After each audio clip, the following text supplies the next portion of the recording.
आज मैं बात करूंगा आउट पास के मतलब स्पेशल पास के मतलब जो लोग मलेशिया के अंदर इनलीगल है, अपने कंट्री जाना चाह रहे हैं, अपने मुल्क जाना चाह रहे हैं, तो उसका क्या तरीकाकार है। तो ये है कि जैसे ही रीहायरिंग का प्रोग्राम 27 जनवरी को स्टार्ट हो गया था, इसके साथ ही हमें ये भी उम्मीद थी कि गवर्नमेंट ये अनाउंसमेंट भी करेगी कि जी आउट पास भी स्टार्ट हो गया है, क्योंकि पिछले साल इन्होंने ऐसे ही किया था। रीहायरिंग का प्रोग्राम और आउट पास दोनों एक साथ चला रहे थे।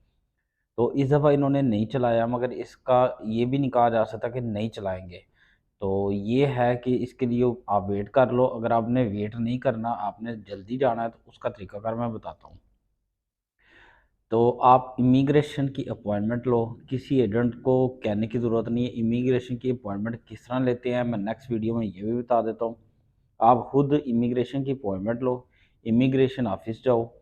तो ऑफिस जाने के बाद वहाँ पे जाके आपने साथ लेके जानी है 7 या 10 दिन पहले की टिकट, अपने कंट्री जाने की टिकट लेके जानी है। तो ये टिकट आपने साथ लेके जानी है, और जो बंदा 1 साल से कम यहाँ पे इल्लीगल रहा है, उसके लिए 1050 तकरीबन आप 1100 का माइंड रखिएगा। तो 1100 रिंगट उसकी फ़ीस है, आप 1 साल से कम इल्लीगल रहे हो तो। अगर आप 1 साल से ज़्यादा इल्लीगल रहे हो तो उसकी फ़ीस 2100, आप 2100-2200 का माइंड रखिएगा, 2100 रुपया उसकी फ़ीस है। तो वो आपने जुर्माना अदा करना है। अगर आप 2 साल से ज़्यादा रहे हो, इल्लीगल रहे हो मलेशिया के अंदर, तो फिर ये 3100-3200 तक इसकी फ़ीस है। तो ये फ़ीस आपने साथ लेके जानी है। अपने पासपोर्ट की फ्रंट कॉपी, पासपोर्ट के जहाँ पे आपकी तस्वीर है उसकी कॉपी, और वो जो आपका वीज़ा लगा हुआ था जिसके ज़रिए आप इधर आए हुए थे मलेशिया में, उसकी कॉपी, और जो स्टैंप लगी हुई है आपके पासपोर्ट के ऊपर उसकी कॉपी, ये चीज़ें लेके जाओ। तो जाके उन्हें जुर्माना अदा करो, आपको स्पेशल पास इशू कर दिया जाएगा। आप आसानी से अपने कंट्री जा सकते हो। और इंडिया वाले ख़ास तौर पे वो अपना जाने से 1 दिन पहले कोरोना का टेस्ट करवा लीजिएगा, क्योंकि एयरपोर्ट के ऊपर कोरोना का पूछ रहे हैं, तो पीसीआर टेस्ट होना चाहिए। तो इंडिया के लिए ये ज़रूरी है। तो बाकी ये है कि ये तरीक़ाकार आसानी से आप जा सकते हो, किसी किस्म के एजेंट को इन्वॉल्व करने की ज़रूरत नहीं है, किसी किस्म की सेटिंग के चक्करों में पड़ने की ज़रूरत नहीं है, ये लीगल तरीका है। अगर आप जुर्माना अदा करके जाते हो, तो ये है कि आपको ब्लैक लिस्ट नहीं किया जाता।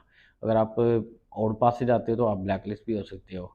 तो ये आपको बेनिफिट ये है कि आप स्पेशल पास लेके जाओ, बगैर ब्लैक लिस्ट हुए जाओ, जुर्माना अदा करके जाओ। नेक्स्ट अगर आपने दोबारा फिर मलेशिया के अंदर आना है, तो सिर्फ़ आपने टिकट लेनी है और वीज़ा लेना है, दोबारा आ सकते हो।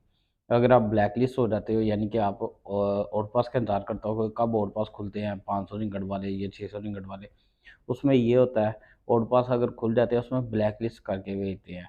आप दोबारा 5 साल तक आ नहीं सकते हैं। कुछ लोगों को अगर वो 5 साल कर देते हैं, अगर कोई वजह है कि किसी वजह से किसी बंदे को सारी ज़िंदगी ब्लैक लिस्ट कर देते हैं, वो बंदा आ नहीं सकता। तो ये तरीकाकार है जी, आसान सा तरीकाकार है। इसका बारे में अपॉइंटमेंट किस तरह लेनी है इमिग्रेशन की, वो मैं बता देता हूँ नेक्स्ट वीडियो में कि अपॉइंटमेंट किस तरह लेनी है। मेरी वीडियो छोटी सी थी आज की। तो अपना बहुत सारा ख्याल रखिएगा। मेरे चैनल को अगर आपने सब्सक्राइब नहीं किया तो कर लें। तो बहुत शुक्रिया। अस्सलाम वालेकुम।